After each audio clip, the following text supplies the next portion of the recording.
Hi there, my name's John from Redacre, and in this video I'm going to show you how to translate an infographic image file from English to Spanish. So this is the English version that we're starting with, and we're going to turn it into this Spanish one.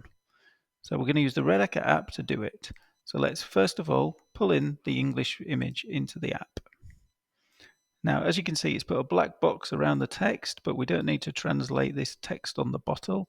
So I'm just going to deselect that and then click confirm to translate the headings. You can see that we've got an option for Google or human translation.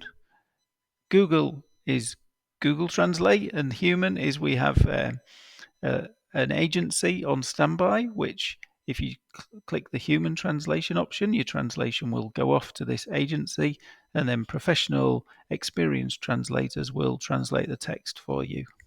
In this case, I'm just going to use Google just for speed.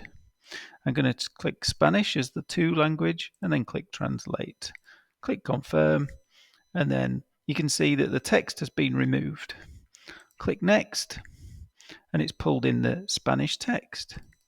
There's a bit of a space between the end of each word and the full stop, so I'm just going to tidy that up.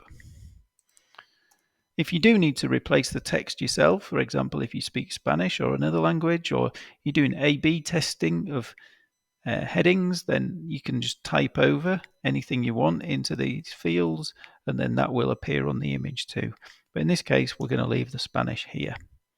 Now let's compare with the original.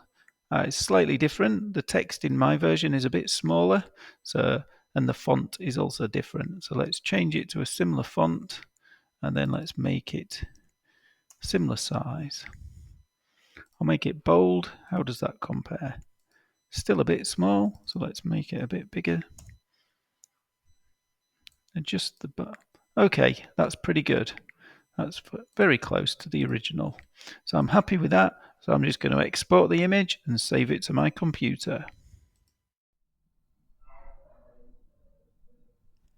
Get started with 5 free credits.